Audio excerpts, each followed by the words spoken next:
You are now listening to a bonus episode of the Knights Around the Table podcast.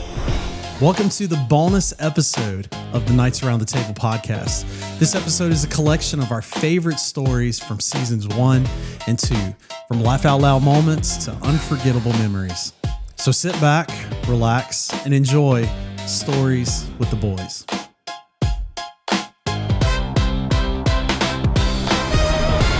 We'll take a little minute to get into our first segment, the silly stories with the boys. This is a good opportunity for us to add a little bit of flavor to our podcast. This is here. to share some life experiences. Yeah. Some of that wisdom. And the story, I told y'all when we came in here that I had the story, or y'all's story I wanted to hear. Okay. And it was, y'all told this story to me, but it was a good one. It was when y'all went on y'all's high-speed pursuit. Oh, yeah. And that was a great. I've been on 3 high speed pursuits, and I'm not a police officer. That's correct. And but was Evan involved? Evan involved was in one of them. One of them when he was in. That was the good one. That is a good one. Yeah. So, I have a problem. I am. I run to the fight, and a lot of times. Don't tread on me. Yeah. And I have an if I see something going down or a problem, I want to be the guy that like stop, or either finds if there's an injustice or if there's a crime, like I'm not just going to stand by and watch something go down. Well, it's really wasn't a crime per se, I guess, but it was definitely suspicious behavior. It could have been. Could have been. We don't know. We were all eating at the house at my parents' house. It was like Monday night. Yeah, I think so. Yeah. And I get a Ring doorbell notification. There's a car pulled up in my driveway, and he's just sitting there.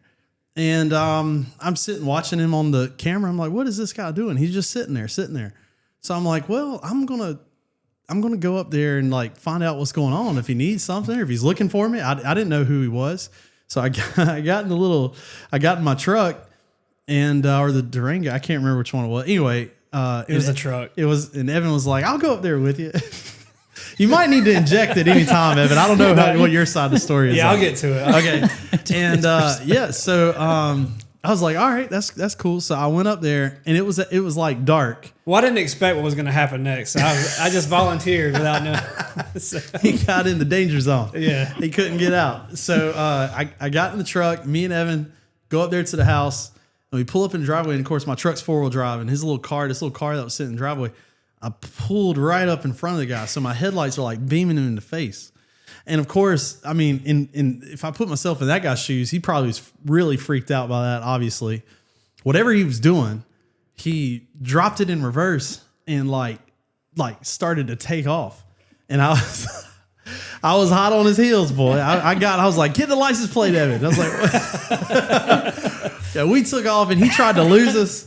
And we up there, and he ran a red light, didn't he? He ran. Well, first of all, you're missing a piece. Okay. The stop sign, the very first stop sign at your road. Because at this point, I didn't know what I'm getting into yet. So, But how long had you been a part of the family at this point? man, you weren't new, right? This has only been probably a year and a ago. half. Yeah, it last wasn't year. long. Okay, so we okay. Yeah, but so anyway, I'm on the ride along with him, I guess you'd say, and so we pull up to the stoplight, and of course I'm in the passenger seat, and so the guy stops at the stop sign, and then we come in behind him, and then Zach pulls off, it's kind of to the side of him.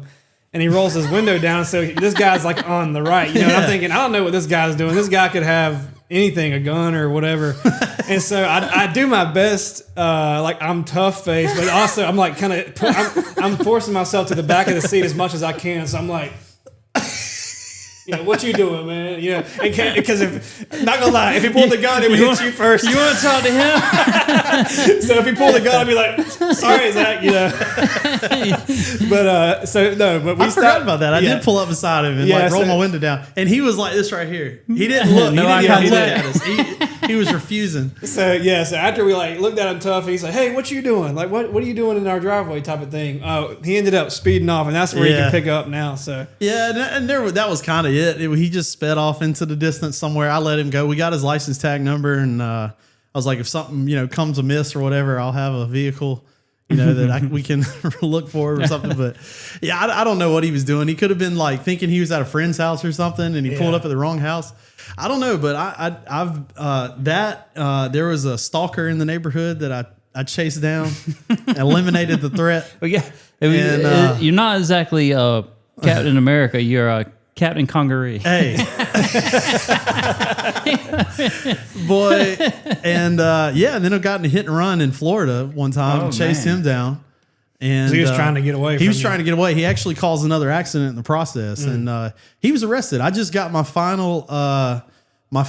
He was sentenced to like something like 6 years. What? Dang. Justice served. Your boy got his man. Why do you attract these individuals? Well, I pray I don't do that anymore. But I just jumping on in. So that was a good. He got caught up in the ride along. Yeah, I always joke that I feel like Kevin Hart in that situation. Like he's so the that Rock. may be the Rock. Yeah, he's like, hold on, hold on. I'm like, but because it was, like I said, I didn't know what I was getting myself into. I was acting tough, and during the ride, I found myself just gripping, getting real quiet. Yeah, gripping the handle. Are you sure you want to do this? Oh man! Funny. Believe it or not, we had the opportunity to be on stage at the Colonial Life Arena, which is here in Columbia, South Carolina. 30,000 people, not to brag, on a stage with New Song at Winter Jam. And the way all that happened, I've got pictures up. Maybe on our YouTube channel we can show the pictures on our stream. It was incredible. We 2 days before Winter Jam, I was youth pastor at the time. 2 days before Winter Jam, we got a phone call from one of the producers looking for a local youth group who's planning to go to Winter Jam. They just called randomly, and we're like, yeah, we're all going. And they said, would you like to be in the concert? We're like, what are you talking about? And they said, we need extras. We need people who will get up on stage. We have choir robes, and you need to sing the chorus of the song with New Song at a certain part in the song. They're going to bring you up, and we need you to be essentially props and sing along with them and kind of add an element of excitement to the end of the song. Well, I can't remember when we got there. Where did they take us? Because I can't remember if we went backstage. So first of all, I'm like, this has got to be a joke. Like, there's no way. And they told us when you get there, there's going to be this guy. He's standing at the door. You need to go in this entrance. Tell him who you are with. They gave us all these little passes, and we went right backstage. That's right. Immediately, we walked right in. Everybody's standing at the door trying to get in.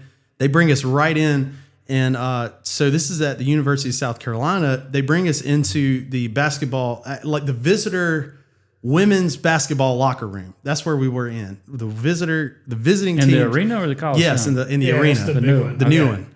Yeah, so they bring us in there, and we're all sitting in there. By the way, on the minibus ride over, none of us have heard this song before. That we're supposed to be on the stage singing in front of 30,000 people. We don't have a clue. So honestly, that part was kind of disorganized. It was it was more like just show up and we'll tell you what to do. Yeah. So we're riding in this minibus over there to the arena, and somebody's got their cell phone out, and we all jam. We're all listening. We're like, all right, you won't let go. You won't let. We're like, okay, here we go. I think we got it. So we went into the little locker room. And we're all sitting back there. It felt like forever. I mean, we're sitting back there in this little room. They got us locked in, and we're all kind of humming and singing and talking. And all of a sudden, one of the lead singers for New Song, the headlining band there, comes in the door. It's like, all right, guys, y'all ready to go? And all right, we're going to sing this song together. I want to see what you know. And he starts singing, and we're all like...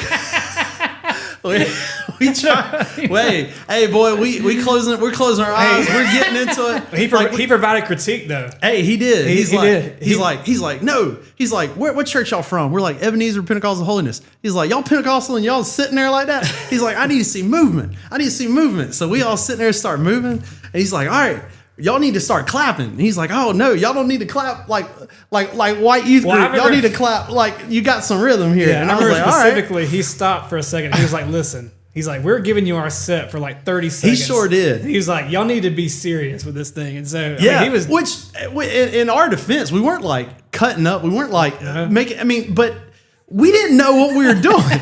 2 days ago, we just going to a concert. Here we are in a production set now. Youth group, And so we getting coached up, and we're like, all right, we got it, man. And we're getting all hyped up, and it gives us our choir robes, and we start taking selfies with our choir robes on. Here comes Andy Mineo, the Christian artist, comes skateboarding. I looked up to him, but then when I saw him, I looked down to him. Yeah, little man. So we all sitting there, and we're like, dude, can you believe this? This is crazy. We're backstage. And so the producer's out there, and he's got his little walkie-talkie, and it gets part to a song, the song that we're supposed to come out in. And we're all backstage, and we're like, can you believe this is crazy? And just a sea of people, right? Oh, yeah. And it's just black. You can't see nothing, but everybody's got their little cell phones out, lights, LED stuff everywhere. It looks insane. And we're supposed to come out in the dark. They split us up in half, like half our group's on this side, the other half's over here on this side of the stage. And at one part, the producers are going to tell us to walk up, but it's dark. So when the lights come back on, New Song has this full choir behind them, and it's just our youth group. It's just us. Yeah. And so we're sitting there. We go on the stage. All of us got our cell phones out and stuff, like video. We can't believe this is crazy. And we go up on stage. They had the lights off. And of course, when they bring the lights on, son, I hit the lean with it and the rock with it as hard as I ever have in my life. I mean, we swaying, boy, we clapping, we close our eyes, man, we feeling it. I look over there, I got my other half of my youth group over there. They're feeling it. Everybody's feeling it. It's crazy. And we sing, we high five, and then basically I think we just go back to our seat. But we, for a brief moment, will always be able to say we were on a stage at Winter Jam with New Song. We'll probably never do that again. Oh, no way. There's no way. Yeah. We didn't get paid. There was nothing like that. There was nothing like that. But we didn't even actually get to talk to him after that. We just kind of cut away and we were gone. It was the most, I would say, it definitely wasn't super organized. It was it was in the sense they knew when they wanted us to go up. Everything on that production side was super organized. Yeah. The lead up and the build up, it was almost like we were walking by and they were like, hey, y'all want to go sing on a stage? We're like, what? It didn't, it was wild. But we, that's a fun trivia fact. We sang on the stage at Winter Jam. One of the most talked about things, even with our youth ministry, we were doing a revival down in the lower part of the state. And because we didn't have the resources to be able to stay when we went out of town, we would always drive the bus back. And when I went on when we did revivals, the entire youth group would go. So we'd drive buses down and we would take them. Our youth praise team usually led worship and all. And so anytime we went anywhere, that's what we did. And driving the buses home on numerous occasions, the church office would get a phone call because we had the names on the buses, the phone numbers, the addresses, and all that. And we were coming back from the lower part of the state, and I got all of my kids. Anytime the youth group would get quiet on the bus, there would be something going on, something happening. Some things still haven't changed. And so I looked up, and we had people actually standing, and I said, "You guys need to sit down. You need to sit down." And what they were doing at that time, and we didn't have the safety features of the buzzers when the doors would open or whatever. And we were riding down the interstate, and they had one little boy, and I'm not going to call his name because he's married and got 3 or 4 children now. But they had him standing in the doorway. They would throw the door open, and he would moon everybody that was down. Needless to say, I got a phone call. He didn't know it was happening. I didn't know what was going on. And then we had that several times. They had church bus. Yeah, when we had the vans, we were coming back from North Carolina with the Royal Rangers, and they did the same thing. And they would accept at that time we didn't have tinted windows. Tinted windows were a blessing for the kingdom, I tell you, in the bus. But we didn't have tinted windows. And cars would go by me and they'd blow the horn and people would be laughing. And some people would be giving me gestures that were not very pleasing. And I'm trying to figure out what in the world am I doing? And come to find out, about 4 or 5 of my guys were back there pressing their heinies up against the window. It's a different time. It's a different time. Moving the people that were driving past us. Man. So anyway, those things. But I've got so many stories. Lord have mercy. It's amazing. It's different. Different age. I like the story that you had when you came over and you woke up on the ground. Oh, on my dirt bike? Yeah. Weren't you resting that day? That was a Sunday too. That was I'd made episode one of the episodes we had Jonathan's story, and as all our listeners know, if you've been doing your homework and following along with us, Jonathan was an incredible motocross racer, and I'm easy on the incredible. Hey. He was the guy that everybody wanted to be like and try to pass. You know, he was the standard.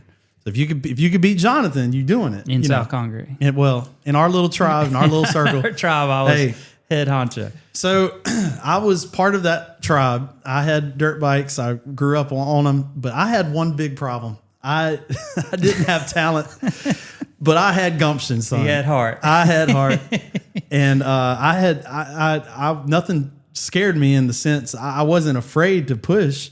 Problem was I would push myself beyond what I could do.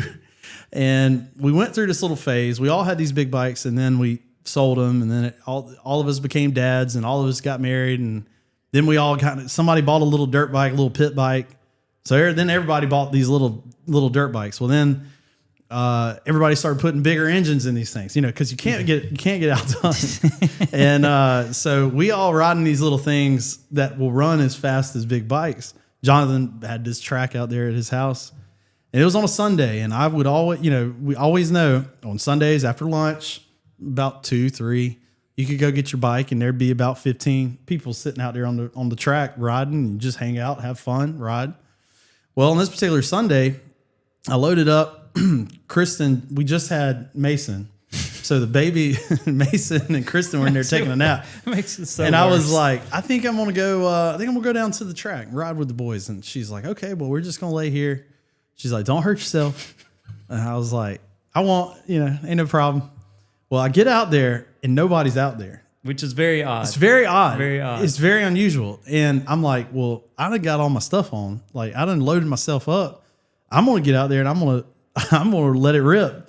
And so I'm riding around. Well, I noticed this has been the first time that I had made it over there since Jonathan had reconstructed, and he had this. Well, huge, that happened all the time. yeah. So Every 2 weeks it would be a different track. So yeah, have a different rhythm section or something. There was a huge triple that Jonathan put in, and it was just this massive jump. And I'd go by it, I'd ride over it and go, man, like, I'd double it or whatever. And I was just like, I know what was going through here. If it's here, somebody's jumped it. Yeah. And if somebody's jumped it, then I can jump it. Well, yeah, That's my the bike's way- as fast as theirs. All I got to do is start. tighten them up and go for it. And so I was going around, and I told myself mentally, if I come around this turn that leads into it, and I feel like I've got a good enough run, I'm going for it. And keep in mind, there ain't nobody out there. And I come around. Jesus. I needed a lot of it. Because I come around that corner and I'm like, I feel good, man. I got this thing. And I mean, instead of downshifting, I caught fourth, wide open. Wah, wah, like that. And I got about right at the peak. Realize you made a mistake. Yeah, I can calculate. It's like, this ain't gonna. Yeah, I was computing. It's like, this ain't gonna work. And I should have caught fifth or something. I don't know what I should have done. And I come down, I cased it so hard. My front tire went into the face of the landing ramp, went over the bars. The bike landed on me. And the next thing I know, I wake up. When I wake up, my helmet is down where you look at. John is getting a kick out of this because he knows he's been there, but also, well, this is coming later. The where you look out of your helmet is down here like this. So I'm looking into where my top of my head is, and I taste blood, and I noticed, I was like, I think I passed out. Like, I think I got knocked out, because when you fall and you wreck, there's dust, there's engine, like the bike's going to cut off, and like there's just that like I've wrecked plenty of times. When I woke up, it was settled. It was quiet. There's a absence in the timeline. Yeah. I was like, I think I just passed out. That's the first time I've ever been knocked out, and I was bleeding. My eye was all swollen because my goggles caught my eye. Anyway, so I limped home. And Chris was like, I told you not to get hurt. And I had to go to a church event that night. And I'm standing there with this big old plum on my eye. And Jonathan was there. And he's like, what in the world? I was like, I went for the triple. He's like, you did what? He's like, nobody's hit that before. Oh, what gear were you in? All right, that's what, not to do that. So I was trying to keep up with the big boys. I've also been in races where I've fallen so hard and I get back up and I don't know if I'm bleeding or peeing on myself. I'm doing one or the other. Warm and tingle. Warm sensation. I'm like, man, this isn't good. So there is a lesson to find balance, not to be over aggressive, to be a little wise. I didn't have that balance. I was trying to be Mr. Tough Guy, I guess. Anyway, so. I guess that's one of the better stories. That was a good one. I've heard stories. Evan is a hidden talent for all our listeners. He's a break dancer, and as in break his hip dancer. Break his hip, break his knee. Well, no. No. He would tear it up. Didn't you have like a dance or something? Everybody like cleared away and let you like in the middle. Yeah, I don't know what happened, but Is a blur. Yeah, it kind of was. I mean, I don't know. I just kind of started feeling it, and You let it go. Yeah, I let it go, and then it was funny because like I was like 2 songs deep, and then like I finally realized I was looking around and like everybody's huddled. Like I have like a big radius around me of just people. I'm just like, what are y'all doing? And they're like, I'm like, okay, That's awesome. Look, if you ask my wife about this, she was like, "You weren't good." They like that. Apparently, they like the fact that I just came out of my shell or something. But I can guarantee it probably wasn't that good. Confidence is key. That is all that matters. If it's good for you, it's good. So Yeah. but it was funny because you're talking about not going as planned. Like I remember the next Monday after prom, people were like, "That's the guy. That's the guy. That's the guy." I have a story of right, go ahead. faith, or maybe a lack of thinking a situation through. I did a lot of things when I was youth pastor that I probably would never do again. One of the things I did, I'm a very visual person. I like learning visually, props, still use them. But I had in this one youth service an 8-foot ladder I brought into the service. Evan remembers this vividly. I think maybe you just started dating Dina at the time, or you just came around. It was one of the first. This was the birth of an inside joke. Yes. That we had. Okay. Yep. So this particular service, I was talking about faith of all things, and I decided I'm going to climb this 8-foot ladder. Before I climbed the ladder, I called all the men down because I needed all the men, and I named them. I was like, all my youth leaders, Jason, Rob, Caleb, Nate. Evan's sitting right there, and I point all the way around him. All the men, come on up. Evan sat in the seat. So all the men, there's a running joke now. Whenever somebody says, "Will you help me do something?" All the men, Evan stays inside. He's like, "It's okay. I'm not part of it." But so I got like 6 or 7 of them up there, and they made like a little basket of arms or whatever. And I climbed up to the top of this 8-foot ladder, and there's a video out there somewhere of me doing it. And I did a trust fall from an 8-foot ladder. And to be honest with you, I don't know. I didn't have a backup plan. If that would have went wrong, there was no backup plan. I didn't really say, if this doesn't go right and I hit the ground, like, how's the service going to keep going? Move on to a healing service. Yeah. I had faith that my boys were going to catch me, and they did. But let me tell you something. When you do a trust fall from that height, there's a point, and when you drop him back, you get that. you get that, and right as I started falling, I realized it was a lot higher up than I thought it was going to be. And sure enough, so I would not. This is a pastor tip. I would not recommend that. Don't put that in your program to be like, we're gonna do some extreme stunts in the church for Jesus. Like, he can use your message without the extreme stunts, but it was something we'll never that forget. sends the point home. When Ryan, my brother-in-law, bought his first house over in it was in Edenwood. We were over there helping him move in one day or do something, and I found this longboard. And y'all know a longboard is like just a long skateboard. I found that, and I was like, "Hey, this is cool." And I've never been a skateboarder or anything like that, but I was playing around with it, and he had a slight hill in front of his yard right there. So we learned. I was messing around with it, playing, and I kind of got where it was fun.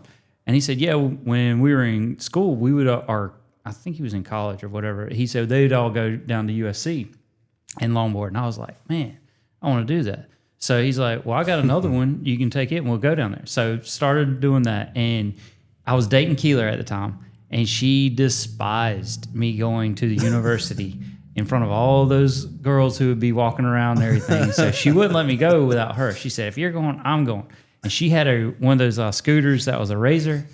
Y'all know So she had that, and she was in her flip-flops and her little shorts. And because we'd always go during summertime. We go like late at night. I think we'd start right about dark. So it was about 9:30, and we'd do it till about 11. And then Did it come have home. the little lights on the wheels? No, it didn't didn't have the lights on them. But we were one step above that. But it had the little handle that would collapse, but she had the thing up, and when it had that little metal thing that you push down for your brake over the rear tire. Oh, yeah. Well, that thing gets hot when you're. So we would go down Sumter Street. No, we didn't go down Sumter Street. We would go down Wheat Street, which is in front of the old gym, and it was a long, smooth hill.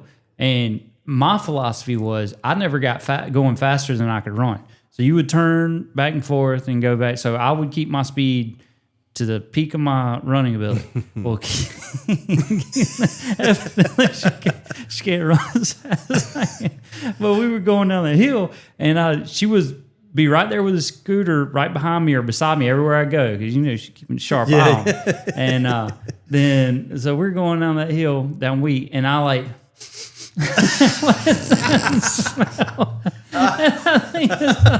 and she got quiet. She was jabbering the whole time about how she thought I was so dumb for doing this, but then she got really quiet, and that thing is like all we could hear was a little whistle when you running down. She was riding the brakes the whole way. Oh man, she had that thing. I looked over there, and she had a little flip flop, and that thing was smoking like. And wow! So she got down, that thing started shaking, like you said. It didn't get out of control or fall or anything, but she got to the bottom of that hill, and she said, "You can do this if you want. I'm going on. I don't care what you do." And so, anyways, it was a lot funnier at the time. Oh, that's hilarious. But yeah, she didn't have faith in me to not meet any other girls out there, so she was willing to risk bodily harm for it. Faith in herself to wear flip-flops. Well, it wasn't planned. That's all she had. But she had such little faith in me about she wasn't. meeting It was, other she was little willing girls to out there. She was willing to take one and get hurt for it. But after the burning, she's like, "I don't care. This is not worth it." Or either her face suddenly jumped up. One or the other. Oh, okay. So yeah, that was a good story. That's awesome. I had a friend who was in love, who was a high school senior. I was a junior in high school, and this was at Fire and Ice at the time. Now it's Accelerant, and we have so many stories that happen on the ski slopes. And we had this couple that they both were first time skiers, and I had been skiing all my life, basically. And so I was like, "Y'all don't need skiing lessons. Y'all just come on up here with us. We'll teach you." So we taught them, and the guy was a high school football player, and he picked it up extremely fast. Very, very easy for him. The girl, on the other hand, was not very athletic, very, very clumsy. She had a very hard time, and she was getting frustrated. And we kept trying to help her along, but the guy was getting frustrated. He was our friend. And he was like, I'm getting too good to be stuck down here. I'm ready to go. So we talked him into it. We said, you didn't go to the Black Diamond, did you? Go on up to the top. No. I said, let's go on up to the top. and his girlfriend's like, what am I supposed to do? And he's like, I'll just go up one time, be back down here.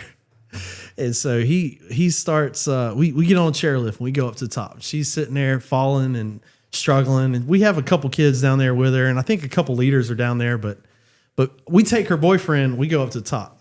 And we have the time of our lives. I mean, we up there skiing, and I mean, he comes down. That was the best thing ever. And he comes by, and there she is, still standing there. He said, "I'm gonna do it again. You okay?"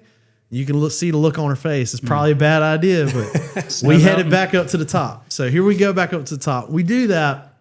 I don't know. We get into it, and we do that. Hours go by. And we're not now the boyfriend isn't thinking about the girlfriend. We just thinking about the Good times. the good times. And and we keep going, and we're on the chairlift headed up the mountain, and one of our youth from the youth group skiing behind us, and he hollers, and he's like, "Hey," and we're like, "Hey," and he said, "Your girlfriend says she breaks up with you." Oh no! Yells it from the snow. Oh no! And he's on the chairlift, and he's Stuck. like, "Yeah," and he's like, "What? No, what?" So now we go from thinking about the good times to now we back to reality. And he goes down, we go down, we ski fast as we can down, and there she is down there. She's already turned her skis in. Oh, She's man. got her arms crossed, waiting at the bottom of the mountain. And my man comes down there on his hands and knees in front of everybody. It says, no, don't leave me. I'm sorry. And he's crying, crawling around in the snow. And we are laughing at him. And Ward Shumpert is with us, one of our youth leaders here at church. And he is giving him the hardest time. And In the middle of it, like, the why middle he's of crawling? everybody. Yes. And she's turning and walking away from him like this with her arms crossed, and he's on his hands and knees. Like, no, don't leave me. I'm so sorry. And was crying, and I mean, turned into a big old puddle out there. And we laughed at him, and he cried like that the rest of the trip. I want to take this opportunity to even share a story that happened to me once. Of course, I mean, obviously, our listeners don't know this, most of them, but me and my wife and my other brother-in-law, so your brother and his wife, we're a part of Worth, and it started as an evangelistic worship ministry. And of course, as part of that, you go from different churches, and they ask you to come and sing or evangelize to them, and we go. And there was one church we went to, and they asked me to open up as far as like introducing everybody and everything, and so. Naturally, because we grew up in the IPHC and everything, they knew Caleb more, they knew Dina more, and then they knew Carly because of Caleb.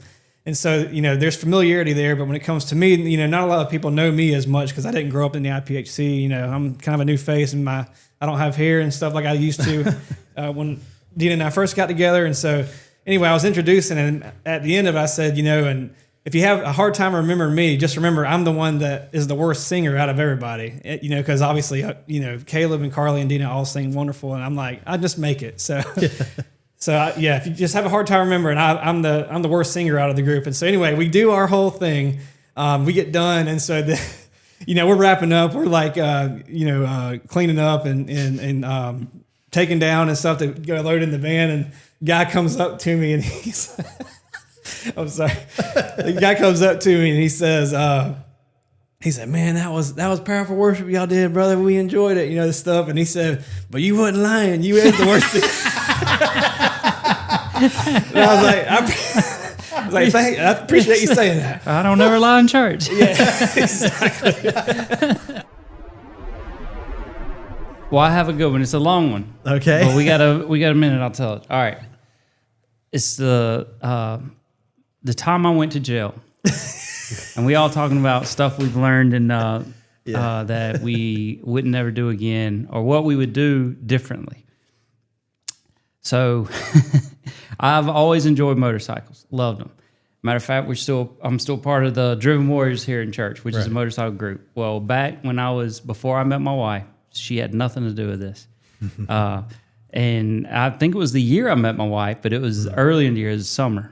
or 2 years before. Anyway, it was, I know it was summer night, and we were out riding motorcycles. I had a sport bike, and we stopped at this gas station in downtown on Elmwood.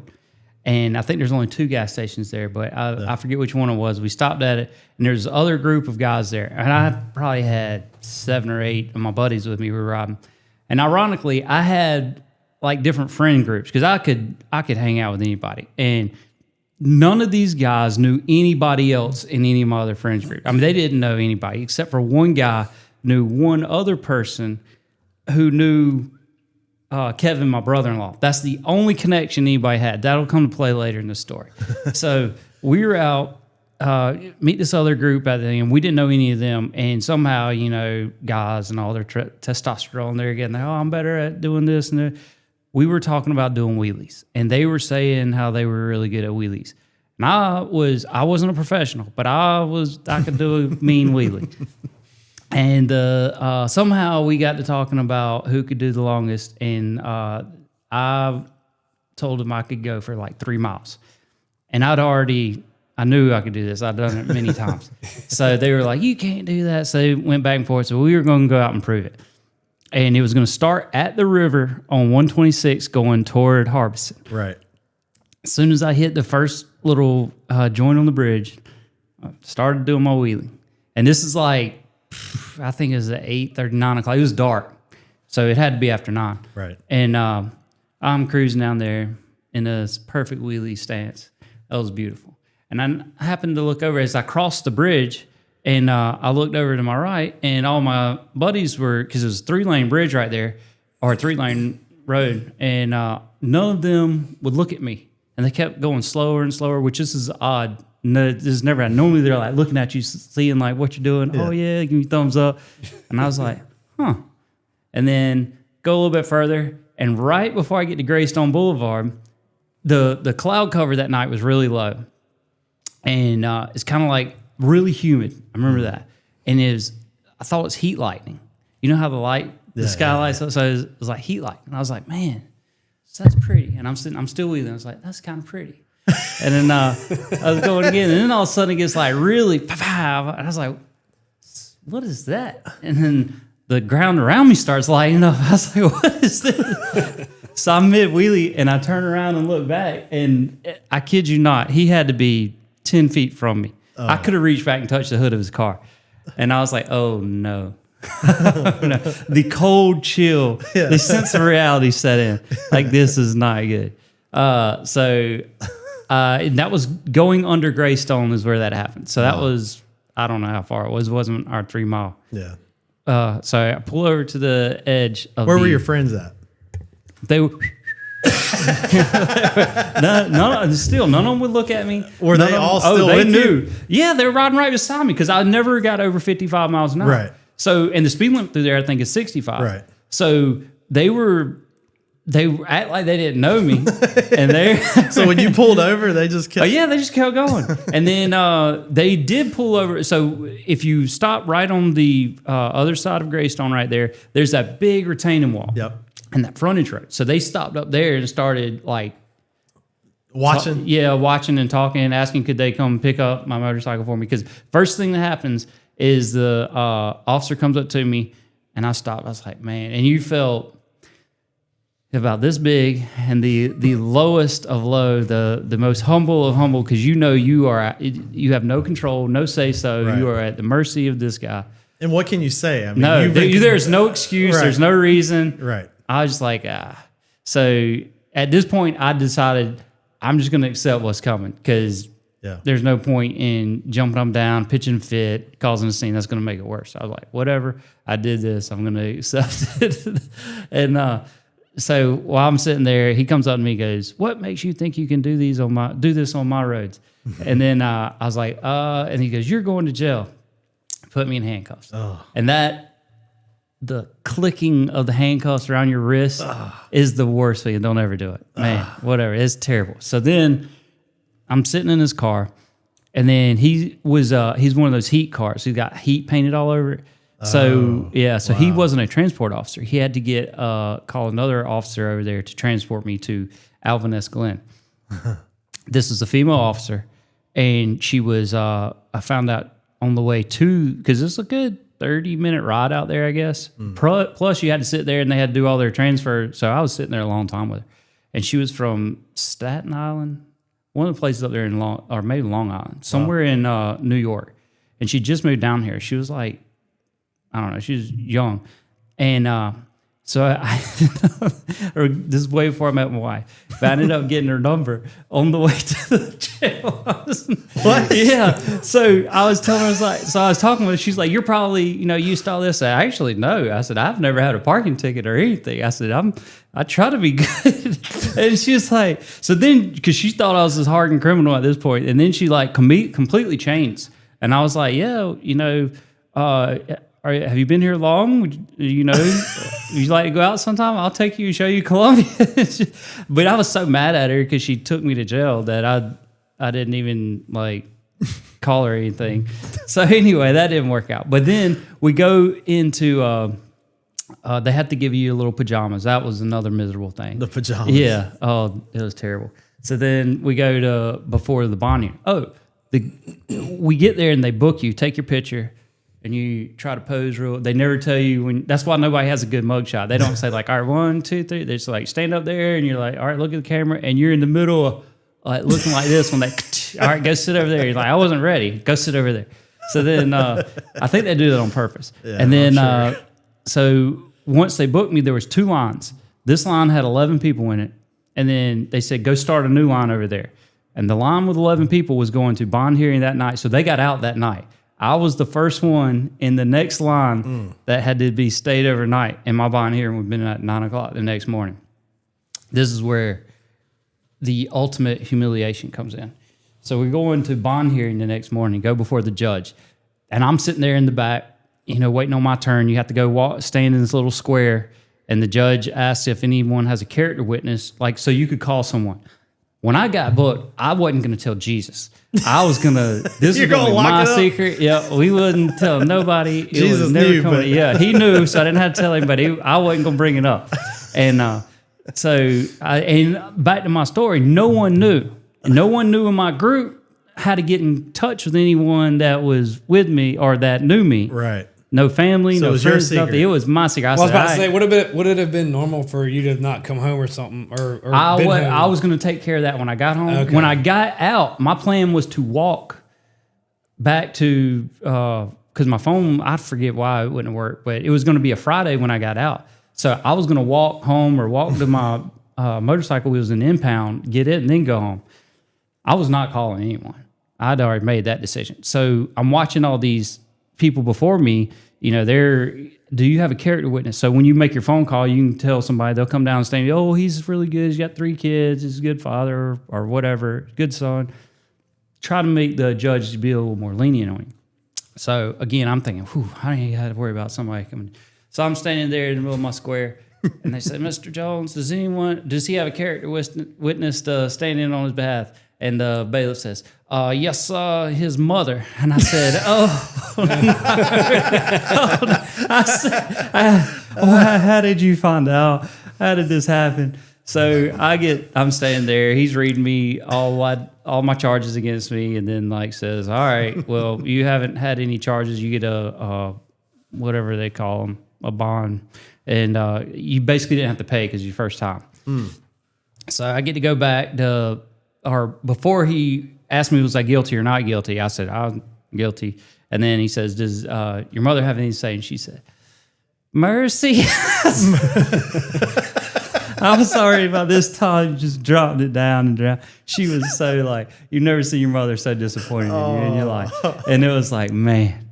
So that was my ultimate humiliation. I ended up getting out. And time stops. You're talking about time stops when you're kid hold your hand. It's I was like, did they forget about me? What's going on? I'm gonna be stuck in here forever. It was the worst ever. And but anyway, ended up getting out, and I still had to go to work the next day. My dad has still never said anything about that to me. Yeah. He didn't wonder where I was at. He might have. I was wondering. Yeah, I was like, how did you find out about this? Yeah. And she goes, well, that one friend called your other friend who called Kevin. And Kevin told Haley And then this happened with I was still in the car on the side of the road. Everybody knew. I was like, man, it's because they told me they showed me all the mass texts that went out, and it was like, I want to say I got pulled over sometime right after dark, and it was like, I don't know, 15 minutes after that, I was still in the car. Everybody, so you can't hide. Your sins will find you out. And I learned don't do that anymore. I've already hinted at it. I was 11 years old when I found out that Santa wasn't real. And I was... The next morning, you started shaving. I was in it for the long haul, boy, me and Santa.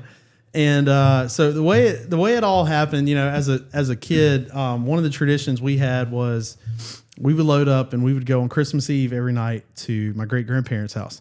And on the way back, there is, on I-20...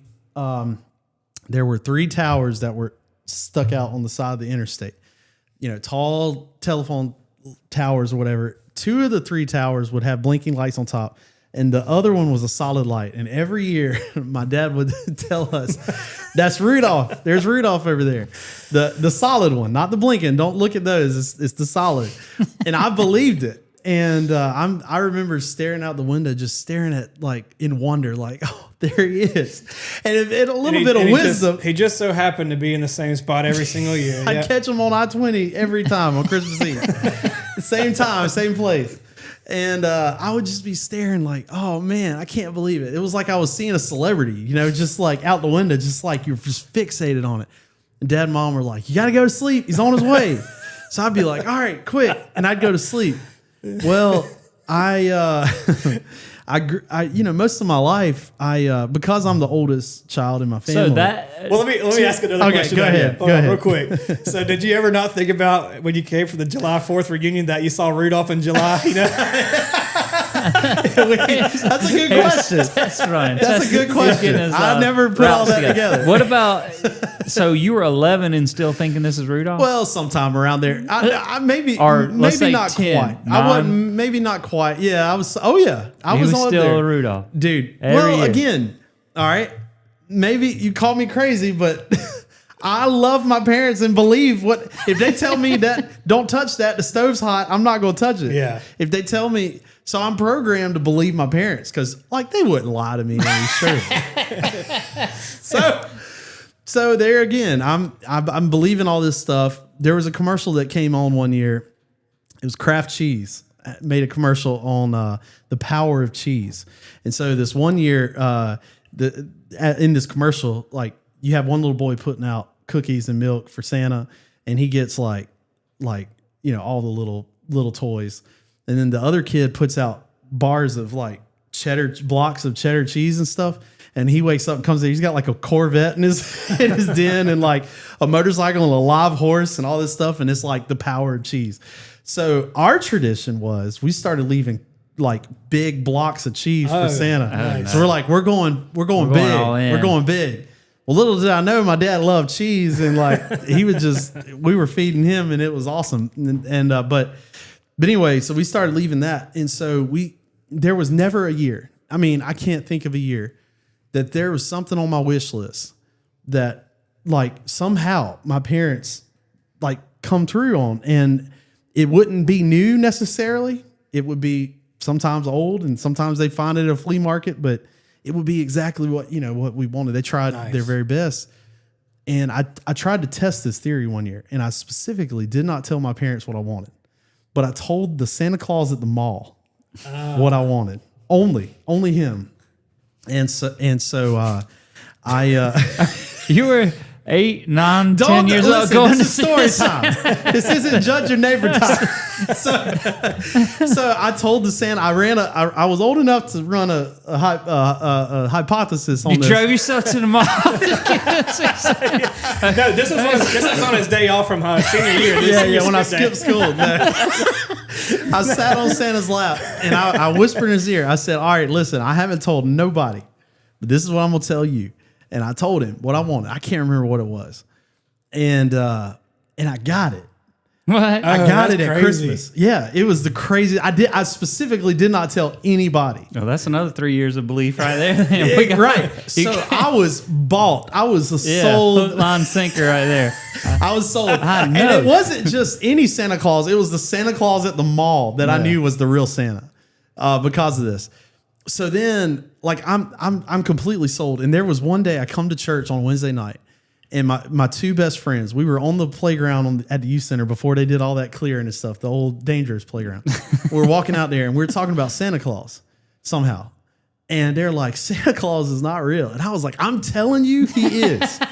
And like, I'm having this open debate out there with them. And I'm like, I'm telling you, I'm like, explain this then. And I was like, I did not tell nobody what I wanted. And I only told the Santa Claus at the mall. And he came through. And they're like, I don't know, but he ain't real. So I'm telling you he is. So it was just a few months later, I'm riding down the road with my dad. And my dad just nonchalant, like we were talking about Santa, talking about Christmas stuff. And it was just me and him in his truck. And we were on, I'll never forget, we were on Ramblin' Road going just past Indian River up the hill. And he said, hey, you know Santa Claus isn't real, right? What? He just said it just like that. Oh, man. And I was like, oh yeah. I know Santa Claus isn't real. Dude, devastation. Devastation. Inside. I was mortified inside. But I played it, I was like, oh yeah. Oh, Santa Claus. Oh, I knew that. Hey, look Santa out the Claus. window and start crying. I'm not kidding. It was that close. Devastation. And yeah, man. So Well, could he That sense, hits hard, Could he man. sense That's- something was off or no? I think I played it off pretty good, but I remember Like, it what would hurt. impel him to, or compel him to, We were talking. drop this knowledge It was on you? right around Christmas, I think, and we were talking about something with Christmas, and he was just kind of like reaffirming in me, like, "Hey, This is probably his perspective. I don't know, but he's probably like, I know you're older now. You probably don't believe. Just let Caleb and Dina, play along with us." I'm sure that's what his thought was, to just make sure I knew, like, hey, we're you just were going to doing keep a playing good along. job at keeping them. It hurt, man. It hurt. That hurts me right now Hey, thinking look, about that. look, Oh, man. Look, I didn't want my kids to feel that. ruining the I dream. I was devastated. Yeah. So even still today, if I watch the daggum the Polar Express and you hear the bell because you still believe. you over there just ringing. Hey, it brings a tear to my eye, man. I'm just over there ringing that bell. I still believe. Oh, here's a story. Okay. Oh yeah, here we go. So based off of that, so you were mentioning earlier that your dad said, just, I don't want you to ruin it for Caleb or Dina. Well, my brother is 5.5 years younger than I am, 6 years younger, and he'll tell you this story still scars him to this day. Okay. So this is after I'd already found out Santa was not real. It was one Christmas. I said, "Hey Matt," I said, "Did you know if you write to the North Pole that Santa will write you back?" And he's like, "Really?" I said, "Yeah, dude." So he'll write you back. And so it was like I had him sit down. And I said, "Man, write him anything you want, like, be specific as you want or whatever." And so he was sitting there writing out his little thing. And we put a little stamp on the envelope, and we went up to the mailbox and put it in. I said, "It won't take long, And I think it was like a week or so later, I'd planned it out. I'd printed off like a little template of like, a North Pole border and all this stuff. It was so bad. And and then so I ended up writing to Santa Claus. I had just learned cursive at that point in time, and I was sitting there writing in cursive, because so he couldn't tell it was me. And I was like, "Dude," I said, "Santa wrote you back." And so I sat him down. I was like reading through the whole thing, and he was, his eyes are so wide. It's like, "Oh my goodness, this is awesome," And then it was a couple years later. He found he kind of inferred that Santa wasn't real, and he asked Mom, "What about that letter that Santa wrote me or whatever?" I was like, "That was me, dude." So, Did you write him? What did you say? Anything? What did you like? Well, it was basically like, You've been a real good boy. Yeah, stuff like that. Yeah, it was like, Well, see, that was put ingenious. whatever, like whatever. Well, that was a good brother move because Well- if you would have been a mischievous brother, you could have responded like, That's I don't know, you've what been I on the was- naughty Yeah, list. and then only stuff that you and him know about, and then drop that. Like this time you were hidden your mom's purse behind her couch over there, and he'd be like, how do you know that? But I don't know why that affected him so bad. But he was like, man, remember that time you faked Santa? Anyway, but Devastation. I get yeah, it. yeah, I but get it. It killed him. It crushed him. Oh, yeah. I get it, man. Tough. You guys know this story already, but our listeners don't. It wasn't that long ago. We were watching a movie in my living room. Oh boy, yeah. In my house. The family was all there. Everybody was hanging out. And we have a little love seat over on the side. The couch was full. I was in the love seat. No, I'm sorry. I was on the couch and Kristen was in the love seat. And we were on our phones. We probably scrolling reels at the time. So I know she's looking at her phone. I'm looking at mine. And I had space next to me in the couch or on the couch. And I was going to send her An invite? an invite to join me on the couch. And I typed in, would you like to cuddle? And sent it to her through the text. And I put my phone down and I'm just watching, boy. I'm looking for a reaction, like looking for her to like look up or something. And she never flinches. Cold shoulder. Shot down. She never flinches. And she's great. just sitting there looking at her phone. I'm like, surely that thing had to go through by now. Like it's not out there bouncing around in space. Like I know how 5G works and it moves quick. I know she got my text. And then I had this gut feeling and I lift up my phone and I looked, and what I thought I had sent my wife, I had actually sent to Tom Ritter, our treasurer at the church. Nice. Would you like to cuddle? And he's a big guy. If you know Tom, there could not be a funnier person to send something like that to. And of course, my heart just drops. And so like I like, with the power of Apple and iMessage, you can delete things, if you're iPhone to iPhone. So I deleted the message and I was like, The damage is already done. yeah, I was like, well, maybe I caught this thing fast enough. Maybe he's not, because we had and the whole reason why I texted to him, my text was already open to him because we were just texting about some expense that the church or stuff. Anyway, and so I deleted it and I was sitting there and nothing happened for a little bit. I was like, well, maybe he didn't see it. Maybe he didn't see it. And my phone vibrates. And I look it up and pick it up, and it says, "Nah, I'm good." And he doesn't responded.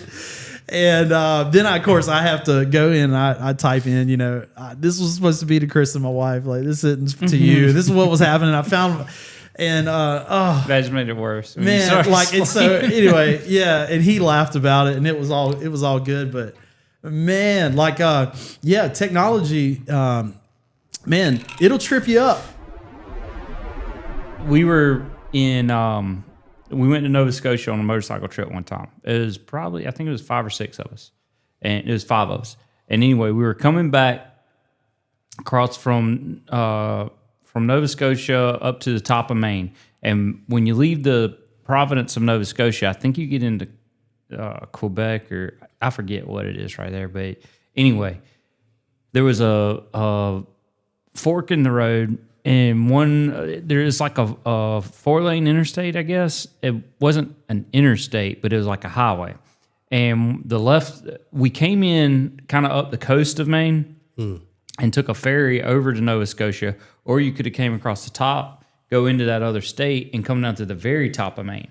And we hadn't been to the very top of Maine. So coming back, I was like, we'll go over to the very top, take the other road, or where it forks off, we'll just go straight and come down the top of Maine, see some country you haven't seen yet. And when the time I passed that, my dad came over the radio, and it was about probably 5 minutes before we got to that intersection right there, and says, "Hey, I need to get gas. I'm almost out."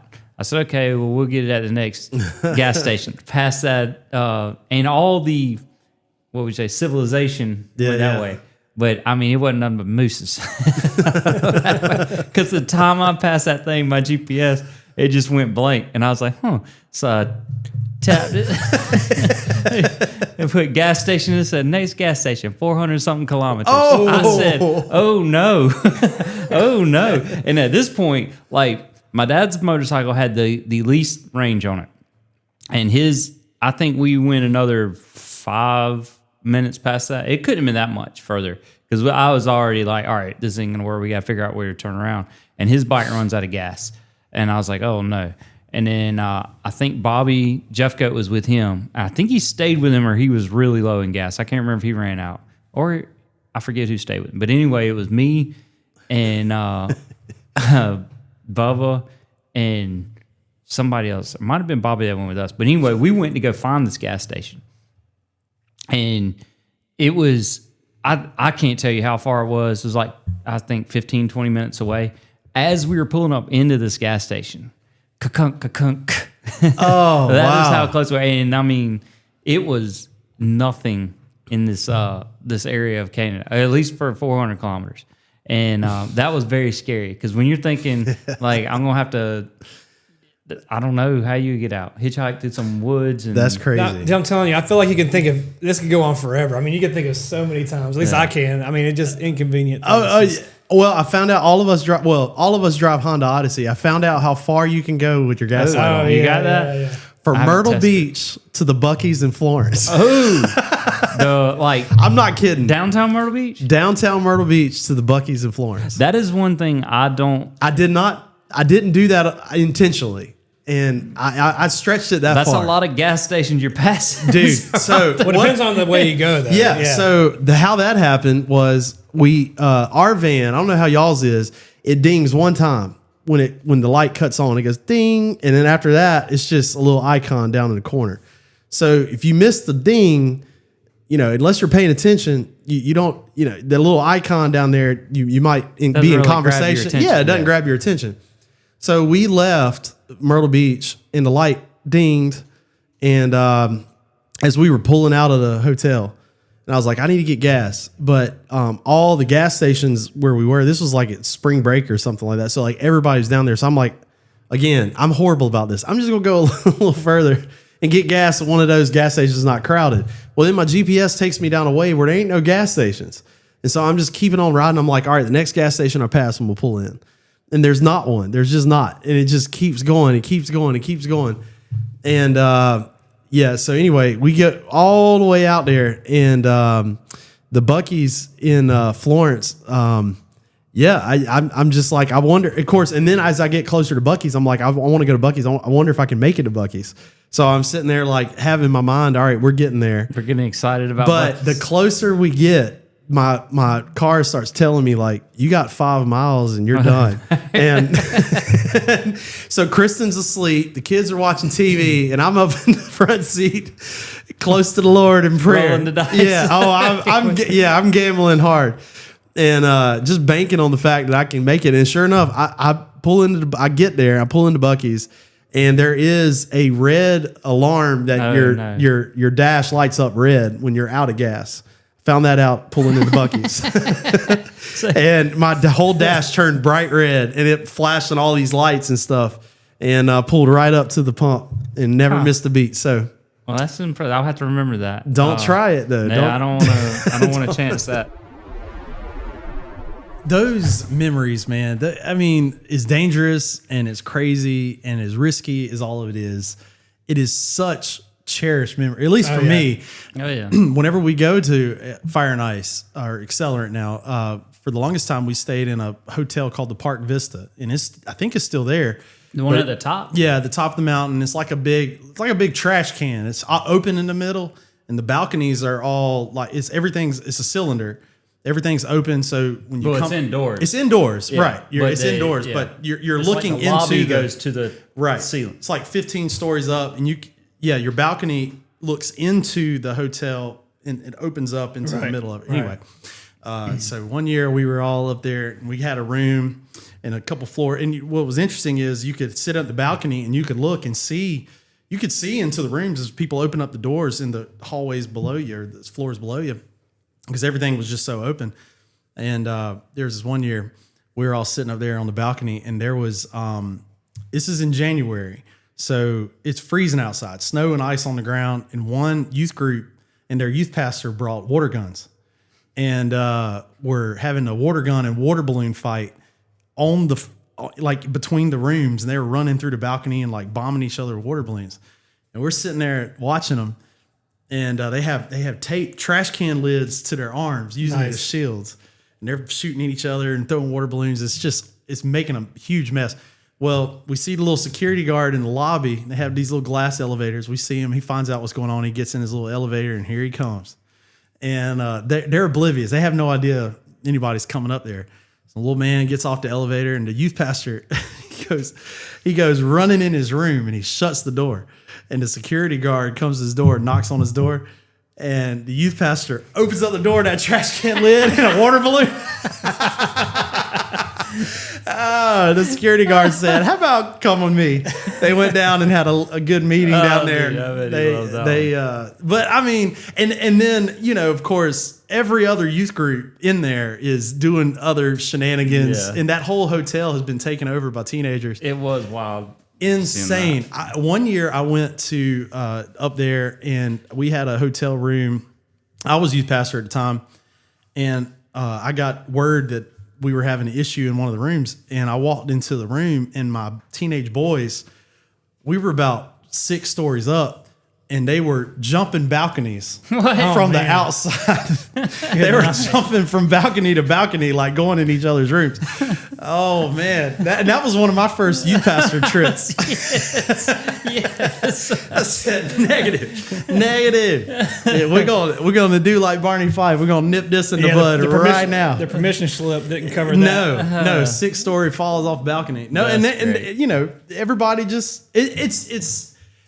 In some regard, it's not that we need more balcony jumpers, but I feel like in some respect, I miss some of that. You know, some of the, you know, mischievous, but not crossing the line. Yeah, those memories I will forever cherish, and those little moments like that are just so special. And some of the lessons they taught us through those things really really last forever. So. Oh yeah. So I've been in a lot of wrecks and heard a little bit. We were talking about that today with we went for our last certification dive, and one of the instructors was an orthopedic surgeon, and you know I just was thinking about all the surgeries and broken bones I had. Well, the worst one I ever had was when I fractured my tib fib, my compound fractured it. But I was trying to qualify for Loretta's, and it was the last week before the regional. And so I was going to go do a practice day out there. And then I think we were trying to be done. It was hot, so hot in early summer. And so we would try to get out there early and be done by like 11:30. Well, you would do 3 20-minute motos when I'd practice. And then my third one was my last one. It was my last lap.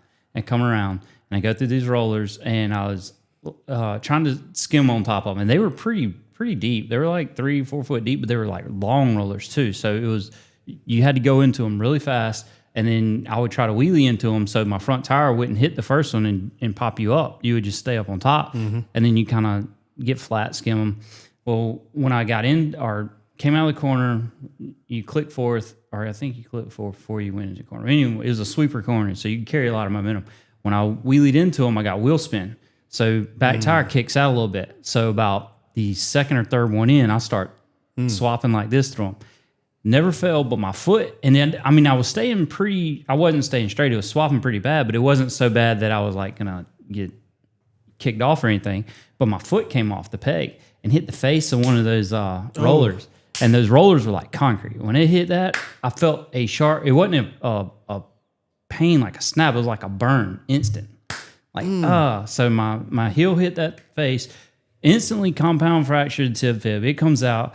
I didn't know it came out. Get to the truck. I rode right past my buddy who's standing in the field with his stopwatch, and he's like, "You just got another lap," and I was like, "Nope." So go back to the truck, and then another buddy sitting out there. He'd just gotten off, so I said, "Hold this." He holds my bike, get off. lay down and put my foot up on the stand, the bike stand, and then take my boot off. And my sock looked like this. Oh no, gosh. And I was like, at this point though, I thought it was still broken, but I had to pull my sock. I had to pull the sock out and then back, because my sock was like knee high socks, and this is around my ankle, so I had to do that and it was so painful every time I did it. And then finally get off, I see my bones sticking out, and then I looked up at my buddy. I was like, because I didn't know what to do. I was like, this is not good. And looked back down at my leg, and it was like covered in blood again. So I was like, man, this is not what I wanted to happen. So get to my other buddy who's in the field. He starts walking up about this time, and he still doesn't know. So he sees it. He starts jumping into action. And one thing I will say about all this, all of my riding, getting hurt and everything, learn to keep a cool head. Like, never panic, never, because you understand pain hurts really bad, but you kind of learn where your body can't take it anymore, and you know what's going to happen. You're going to pass out. So at this point, I'm still remaining calm, cool, but man, the pain is unreal. So get in the back of the truck. I get prepped up because I know what's going to happen in the hospital. And we get really good at like making you comfortable too, because this, I mean, as bad as it sounds, this is not, I mean, this is kind of a semi-common occurrence on handling stuff like this. So anyway, get me my little stretcher out in the back, see the truck, go, and the hospital is an hour away. Oh, I wouldn't call an ambulance because by the time they got there, it was an hour ride out for them and an hour ride back. So I wasn't going to wait on them. We go to the wrong hospital. First hospital we come up to, we passed this huge hospital in Augusta first. I don't know how we missed it. And then, because I was looking at the hospital too, I was like, there it goes. And I'm like, the pain, I just can't tell you how bad this was. It was terrible. And I was like going back from elevating it to moving on. And I couldn't like move much, but I like go on the side, this side, that side, lay on back, raise it up higher, down lower. So I had an hour to kind of like work around and try this. And then past the hospital, get to the next hospital. He goes up to the emergency room, tells the lady to come out. She comes out and sees, she goes, puts her hands on her head, and I'm looking at her dead in the eye. And she goes, I think it's broken now. No, she's like, she says, we can't do anything. We can't accept you. And I was like, oh, that's the last thing I want to hear. Because I'm thinking like salvation. I'm going to get help. And she's like, we can't help you. And I was like, I'm an American. You're an American. I remember saying that because I mean, I was so desperate for something. And she's like, well, by law, we have to take you, but there's nothing we can do. But if you go like 5 miles down the road, there's this great orthopedic hospital that they specialize in, foot surgeries and stuff. They will be able to help you.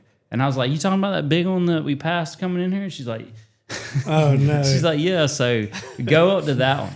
This is where I knew that, I don't know how to say it, like the devil was trying to get you, like cause you more pain. So we finally get this. And this is like another 15 minutes after the hour ride. So about an hour and 15 minutes later, pulled up to this one, can't find the emergency room. And there's like emergency room right here, signs all over the place. Pull up this, and it's like covered in plywood all the way around it. I was like, what is going on? And then it had this one little entrance. The emergency room was under construction, so you couldn't go into it. You had to like go around it was another 5-minute excursion. And then they finally get one of the doctors come running out to me, see me. And she come running out with a little clipboard. Like she's going to take my name and put me in line. She dropped her clipboard and said, oh my God.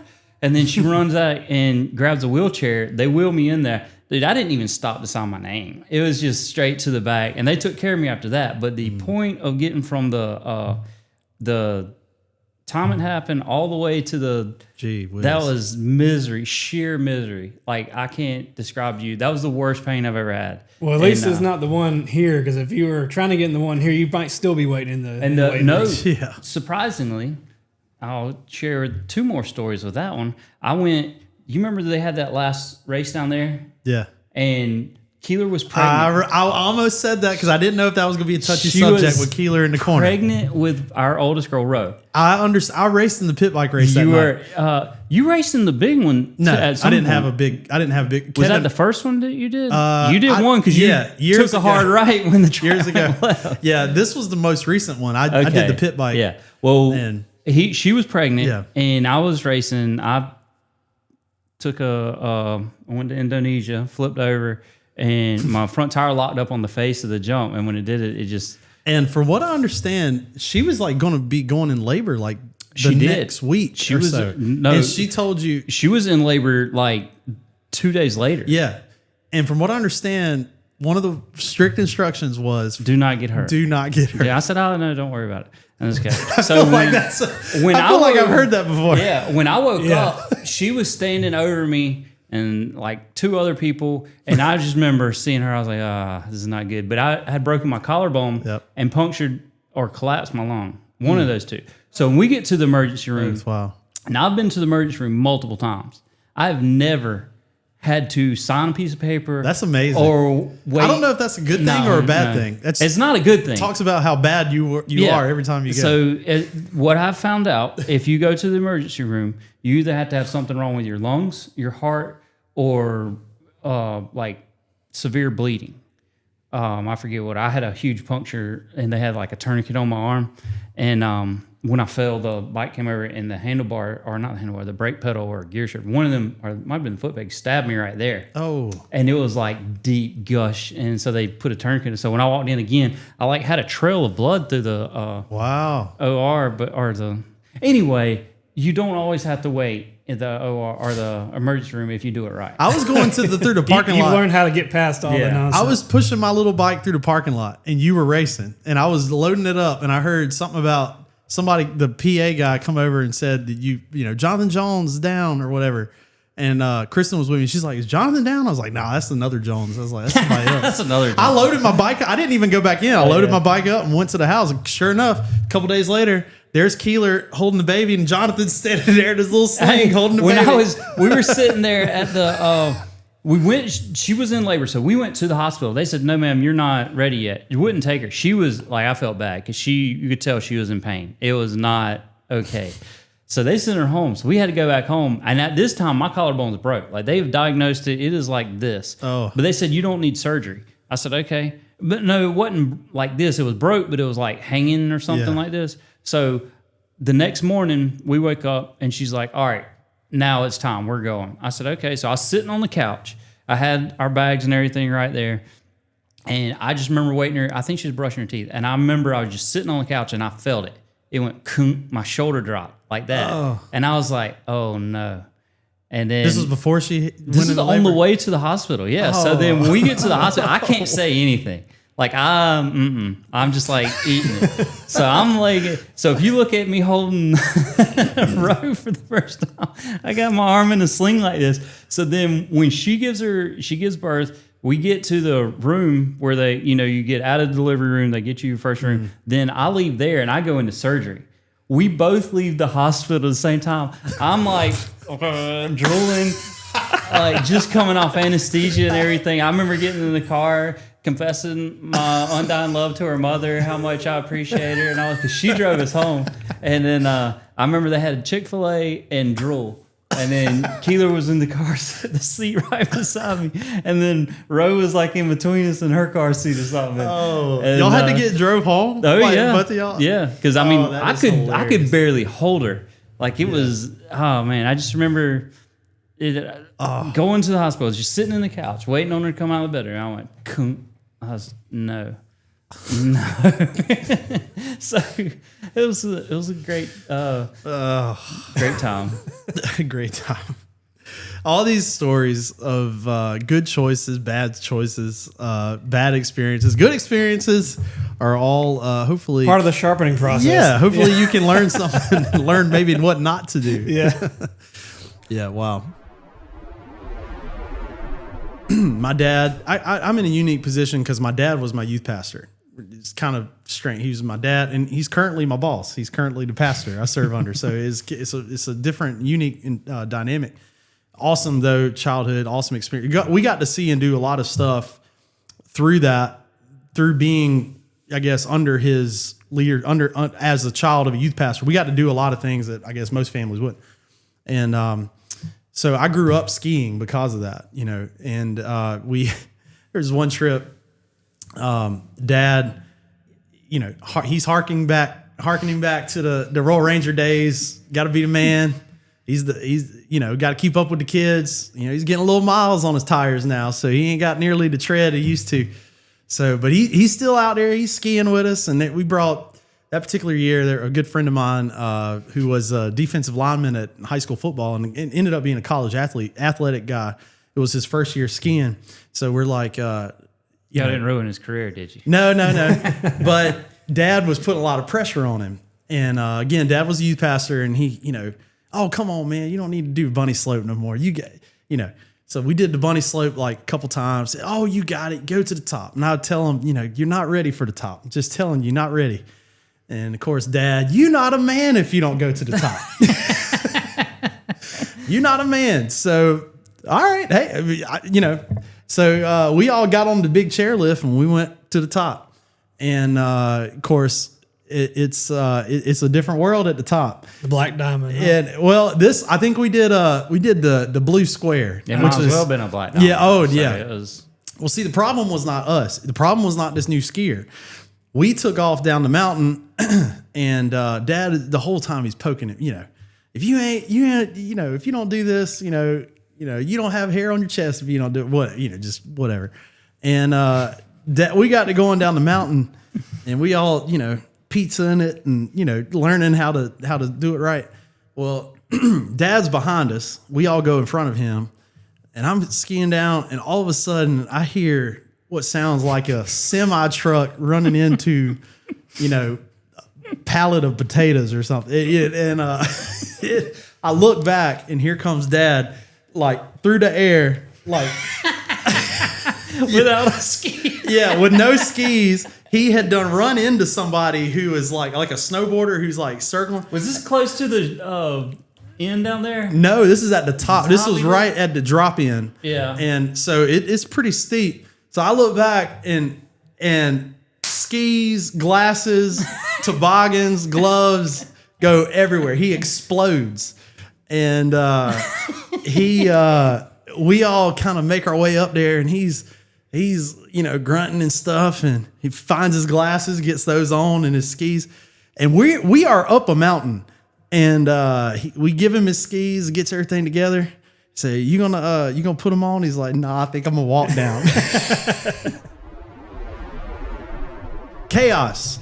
When things go sideways, boy, we got a lifetime of stories of things that did not go to plan.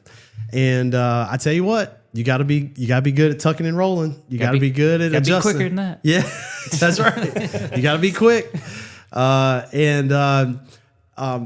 Let's see. I got one. I got a story. Do you guys have one, or I might have one. Okay. All right. I'll start. So we've had a lot of different stories shared about fire and ice or accelerant. A lot of these youth trips. A lot of my youth tenure, my youth pastor tenure, as I go up there every year, we have a story. Every trip we take as a church or as a youth group, From there's the a fire story and ice? from Or accelerant. yeah, okay. There's always a story. One of the stories of that didn't go to plan actually happened on one of my last runs to accelerant. Before youth pastor? Yeah, before I became executive pastor. So okay. I was. You were youth pastor. Yeah. Oh, okay. This was like 21, 22, something like that. Yeah. So it's not too far ago. Yeah. So we all have we have these little mini buses. I pull a trailer on mine. We have all our youth. We have vehicles that follow.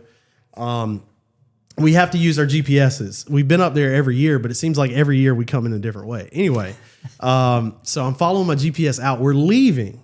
There's snow on the ground, and one of the roads that it takes us on, I guess, is like a shortcut.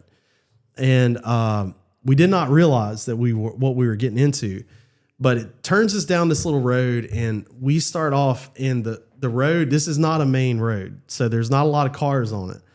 And the road is pretty icy. So we start going down the hill, and we go real slow because there's black ice. We are sliding as we're going down the hill, and there's really nowhere to turn around, and we're kind of stuck. So we just got to commit and keep going. And it's only like a little, eighth of a mile and you get up here on this main road. Well, as we keep going further and further down this road, we notice that it's getting more and more difficult. Like the traction is getting less and less, and we're going down the mountain. So we're holding the brakes, and these buses, with our brakes mashed, are like sliding down the road. And so around this one curve, and once you're in, you're in. I mean, you're locked. And it's like, we got to go. I mean, what do we do here? I mean, there's nowhere to turn around. We're going to keep, mushing this thing along. We go around this corner and down this embankment. There is a truck that we see that has slid off the mountain and is in the woods. Oh no! It's a red pickup truck, and it's got its lights on, so we can see its like lights, like headlights is pointing towards you. Tail lights. Oh, and they wasn't flashing, were they? No, the guy's standing outside of his truck. Well, we see that, and we immediately stop, and he's waving his arms, everything. Don't come down here. So now I'm thinking, what are we gonna do? Because I got this trailer, and we got a train of we got 4 vehicles. Like, how are we supposed to get out of here? There's guardrails on either side. Are we supposed to just put it in reverse and back up this thing? You can't. Yeah, about to say, yeah. So we're sitting there, and we get out the buses, and we have a huddle session up there, and all the guys, we're like, what do we do? All of them are like, what do we do? So I start coming up with this plan. All right, I think this is what we're gonna do. Well, we look, and here comes now a motor coach. No. A motor coach from another church, and about 6 vehicles behind the motor coach. Oh no. And they too are following the same GPS that we're following. So we immediately, I'm like, stop that motor coach. We got to get that motor coach to stop. So I'm like, all right, you run to the end of this road and you stop every vehicle from coming into this road. We cannot have any other vehicles in here. So we got all these cars that are in here now, and we got to figure out how to get ourselves out. There's one driveway that goes up the mountain like that. So we come up with this plan. We get all the cars up the mountain that came in behind the motor coach. Well, we get ourselves positioned in such a way. We got to get this motor coach out. Well, this other youth group's from North Carolina, and it's this young youth pastor. He could be a youth himself. I mean, he's this young dude. He gets out and he's like, how are we going to do this? And I was like, man, so first thing we need to do, we need to get everybody off your bus, because this road is off camber a little bit. So if it starts to slip, what you don't want is a bus full of 50 people just going off the mountain. I was like, get everybody off the bus and go get them up there on top of the hill, and we'll try to get this bus out. And the bus driver backed that thing up that little driveway, and he started up the hill, and he had it in the low gear, the granny gear, and started going and hit that black ice, and that bus started shifting like this right here, going off the side of the mountain. So what do? I do that right there. Huh? Grab on. I'm pushing this motor coach, and in hindsight, everybody was laughing at me because they're like, "You look like a doofus, like you thought you were Superman. This bus is sliding, and you're gonna run up there and That's immediately what I thought of. I thought of you hanging off the side of the cliff with your cape and just pushing the bus back. Well, I didn't know what I was like. I gotta stop the sliding, and sure enough, about 8 other people ran up there, 8 other men, and we all were had our hands on this thing, and we stopped. I guess the momentum. But that little bus, the guy left it in gear, and it wasn't moving, but the tires would spin, it'd melt the ice, and he'd move up a foot. And then it'd spin a little bit, melt the ice, and he'd move up a foot. And we did that thing all the way up that hill and got that thing out of there. And what? And then, of course, we had to do something very similar to ours and to get ours out. But we got everybody out. At the meantime, I had no idea and I got all my youth off the bus and the youth leaders, and they were standing with the youth group from North Carolina. Apparently, an SOS had gone out. This was on a Sunday morning. Okay, so our church service was going on. One of our youth leaders called their dad or texted their dad during our service what was going on. Word got to some of our security team in the choir. Now we have people GPSing where we are to send help, the helicopters, whatever. So now we have this whole operation. People back home trying to get us out. People up there trying to work it out.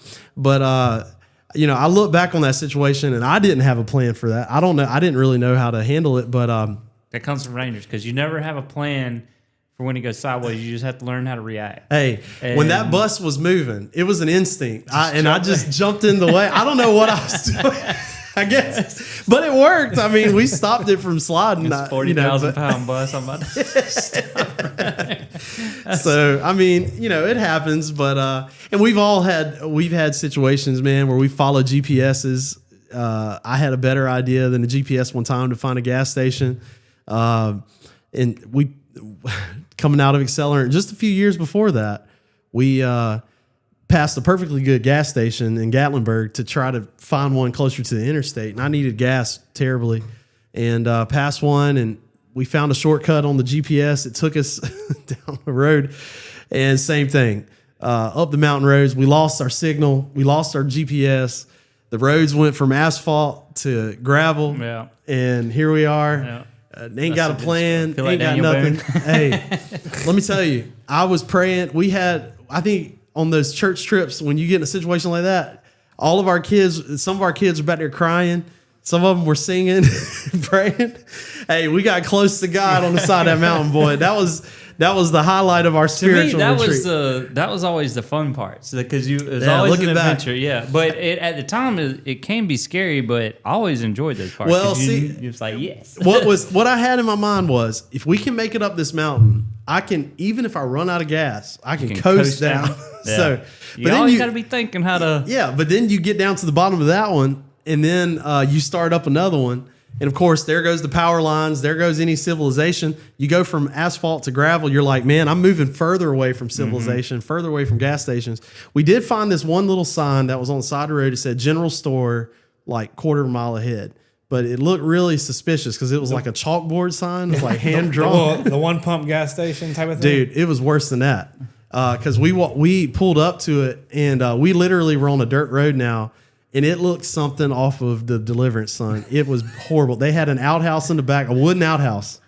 And the lights were all off. Like, nobody was out there. They had a little... The lanterns weren't glowing. There was lanterns on the thing. No, sir. We kept moving. And anyway, we got out. I don't know how we did it. We rode 45 minutes to an hour with our gas light on. It was crazy, but... Chaos, man. You got to know how to do it. Tuck and roll and adjust. That's correct. On our podcast, whenever we have a guest on, we ask them to tell us what the best piece of advice they ever got from their father was. Hey. Would y'all tell us that? Best piece of advice? Yeah, that your father ever gave you. No pressure, right? Yeah, that's a good one. That's a good one. One of the best advices that I ever got so it's in the form of more of an action than it is advice. I grew up not knowing how to swim till I was 12 years old. I even signed up for swimming lessons at the YMCA. My dad said, talking about financials, I will pay you $5 a lesson. I think there were like 15 lessons. I will pay you $5 a lesson if you can learn how to swim on graduation day or by graduation day. And I was deathly scared of water. My mom still kind of is a little bit afraid of water. So I think she instilled that fear inside of us, I guess. I don't know. Graduation day came. I held on to the dock and kicked my legs and never learned how to swim. Even on graduation day, still didn't know how to swim. I think I was about 12 years old, and we were in a hotel. And I took my floaties off. I had my little muscle floaties around my arms. Took them off. It was time to get out. I was drying off, and an ankle. My hand grabbed my ankle, and a hand grabbed my wrist, and he threw me out in the deep end. Yes, I love it. Middle of the deep end. No swimmies, no nothing. And sure enough, I came up swimming. And he told me, he said, you have so much potential inside of you. You don't even know what you're capable of. Don't sell yourself short. And man, that idea, that principle has stuck with me. Sometimes the fear limits us from being able to take that next step. But all along, we have everything we need. We just need to be willing to step out in faith. Yeah. Yeah. Oh, that's great. Without the story. That is the exact same way my father taught me how to swim at a motel in Daytona Beach when I was a young fella. Wow. All I know is I was standing by the water and then I was airborne. Yeah. And I was out in the middle of the water and mama was screaming and daddy was saying, swim, swim. And you came up swimming. I'm telling you, it works every time. I think John Wayne did that on some commercial or movie one time too. Thank you for joining us for the bonus episode of the Nights Around the Table podcast. We hope that you enjoyed these stories and these memories just as much as we did. And we hope that this was a reminder for you to cherish every moment and to be encouraged on this journey with God. So until next time, stay sharp, and we'll see you back around the table soon.